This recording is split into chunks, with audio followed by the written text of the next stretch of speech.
हाय, मेरा नाम कविता। आज हम बात करेंगे कुछ हेल्थ के बारे में, हेल्थ एंड सप्लीमेंट के भी बारे में। यस, तो लेट्स स्टार्ट। हेल्थ की जब हम बात करते हैं या सेहत की जब हम बात करते हैं तो सेहत को लेके बहुत सारे ख्याल हमारे मन में आते रहते हैं, राइट। तो आप और मैं सेहतमंद है ये किन चीज़ों से नापा जा सकता है, कैसे मापन करें, राइट। तो कुछ 5 चीज़ें हैं जिससे हम अंदाज़ा लगा सकते हैं कि आप और मैं सेहतमंद हैं। तो 5 चीज़ें क्या है? तो फर्स्ट है एनर्जी, यानी जोश, जो हमें इशारा देती है कि आप और मैं कितने सेहतमंद हैं। वो है आपकी और मेरी एनर्जी, यानी जोश। एनर्जी ज़्यादा हो तो हम सेहतमंद हैं, एनर्जी कम हो तो हमें पता चलता है कि कोई ना कोई तकलीफ आने वाली। नेक्स्ट हम बात करेंगे सेकेंड, वो है एपिटाइट, यानी भूख। समय को देखकर खाना खाना ये हमारी आदत बन चुकी है, बट भूख लगने पर खाना खाना ये तो बहुत दूर की बात है, क्योंकि आजकल हम देखते हैं कि भूख कभी आती है कभी नहीं आती, कभी समय पे नहीं आती तो कभी ज़्यादा आती है तो कभी कम आती, तो ये सारी तकलीफ़ें हैं, राइट। तीसरी मैं बात करूँ तो वो है स्लीप, यानी नींद, राइट।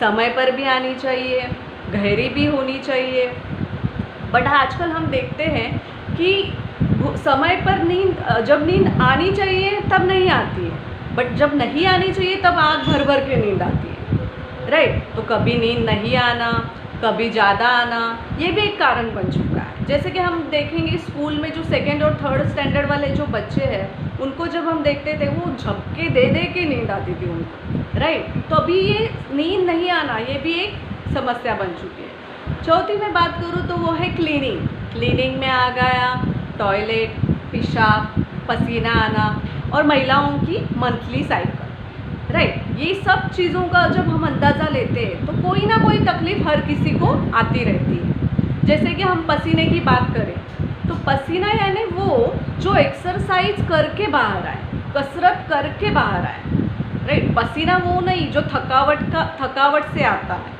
यानी वो पसीना नहीं जो हम तापमान बढ़ने से आता है या काम करने से आता है।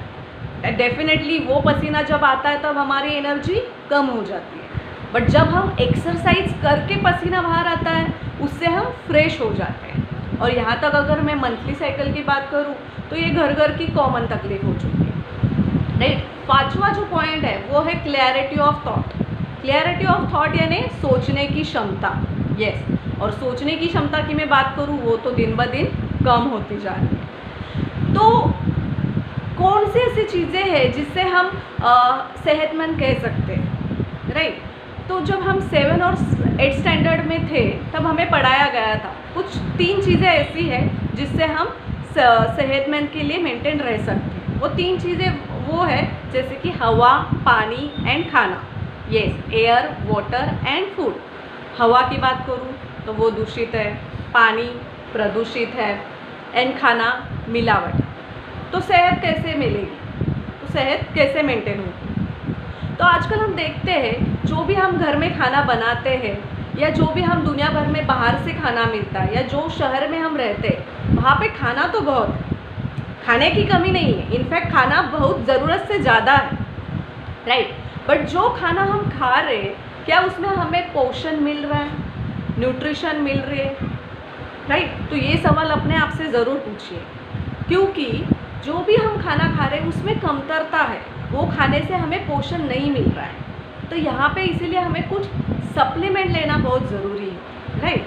तो जैसे कि मैं खाने की बात करूँ तो मैं अगर आपको बोलूँ तो देखो समाज में हर किसी को डायबिटीज़ नहीं हुआ है, समाज में हर किसी को ब्लड प्रेशर नहीं हुआ या हर किसी को दमा नहीं हुआ, तो समाज में कॉमन चीज़ क्या है, राइट। तो मैं अगर आपको बताऊँ, आप घर के सामने अगर किसी के लेबोरेटरी है या पैथोलॉजी है तो वहाँ पे जाके उनसे पूछिए कि रेगुलर जो आप खून लेते रहते हो उसका कॉमन डेफिशिएंसी क्या है, तो वो बताएंगे आपको कॉमन डेफिशिएंसी। तो वो है B12, D3 एंड हीमोग्लोबिन, यानी जो खून जो है वो कम हो रहा है। तो खून जो कम हो रहा है उससे क्या होगा, ये 3 चीज़ें अगर कम होती है तो उससे क्या होता है?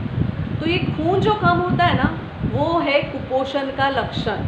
यस, शहरों में कुपोषण यानी खाने में पोषण नहीं है, राइट। जो हम खाना खा रहे हैं उससे पोषण नहीं मिल रहा है। तो खाने में पोषण नहीं है, इसमें ब्रिज होना बहुत ज़रूरी है, राइट। जैसे कि अगर मैं आपको बताऊँ, जब हम स्कूल और कॉलेज में पढ़ते थे और जब हम एग्ज़ाम दिया करते थे, तब एग्ज़ाम के वक्त जब हमारी मेन आंसर शीट ख़त्म हो जाती थी, तब हम हाथ उठाकर सप्लीमेंट के लिए मांग करते थे, right. This is the right time.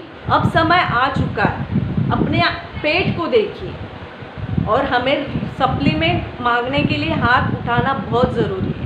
क्यों? क्योंकि वो खाने में हमें वो पोषण नहीं मिल रहा है, वो कमतरता जो है उसको टॉपअप करना अभी बहुत ज़रूरी है। इसलिए हमें कुछ इफ़ेक्टिव हेल्थ सप्लीमेंट लेना बहुत ज़रूरी है। अब ये सप्लीमेंट हर एक के घर में होते हैं क्या, या होना ज़रूरी भी है क्या?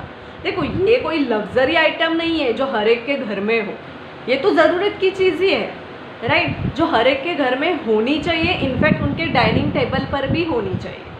तो ये सप्लीमेंट लेते वक्त हमें दो चीज़ों का ध्यान रखना बहुत ज़रूरी है। एक ये कि वो सप्लीमेंट नेचुरल यानी प्राकृतिक होना बहुत ज़रूरी है, और दूसरी अफोर्डेबल। सप्लीमेंट तो बहुत अच्छी है, बट अगर महंगी है तो कौन लेगा, कितने समय तक लेगा, राइट। तो ये दो चीज़ों का ख्याल रखना बहुत ज़रूरी है कि सप्लीमेंट जो है वो नेचुरल प्राकृतिक होनी चाहिए एंड अफोर्डेबल होनी चाहिए। और ये चीज़ का अगर कोई ख्याल रखता है तो वो है हमारी वेस्टिज कंपनी। जी हाँ, आपका स्वागत है हमारे वेस्टिज कंपनी में, जहाँ पे बहुत अच्छी सारी हेल्थ सप्लीमेंट है जिससे हम लेके हमारे हेल्थ को बेटर रख सकते हैं। जिससे कि इसके लिए मैं यहाँ पे आपको सजेस्ट करूँगी कि हमें हमारी हेल्थ को अच्छी रखने के लिए कुछ इफ़ेक्टिव हेल्थ सप्लीमेंट लेना ज़रूरी है, जिसको हम कहते हैं ABCD। 90 डेज़ तक हमें तो एटलीस्ट ये सप्लीमेंट लेना ज़रूरी है। तो आप देखेंगे उसमें कितना बेहतरीन रिजल्ट होगा। जैसे कि ABCD यानी क्या, तो ABCD यानी A यानी एक्टिविटी यानी पचन क्रिया, और वो पचन क्रिया के लिए हमें यहाँ पे मैं आपको सजेस्ट करूँगी वेस्टिज का नोनी कैप्सूल। देन B यानी बॉडी बैलेंसिंग यानी वात, पित्त एंड कफ, राइट। तो उसके लिए मैं यहाँ पे आपको सजेस्ट करूँगी वेस्टिज का फ्लेक्सॉइल कैप्सूल। C यानी क्लीनिंग, राइट, उसको कहते हैं शरीर शुद्धिकरण, तो उसके लिए यहाँ पे मैं आपको दूंगी गैनोडर्मा। एंड D यानी डिफेंस यानी शरीर को पोषण, तो यहाँ पे हम सजेस्ट करेंगे वेस्टिज का स्पिरुलिना। तो ये कुछ इफ़ेक्टिव हेल्थ सप्लीमेंट लीजिए और अपने हेल्थ को हेल्दी रखिए। Thank you so much.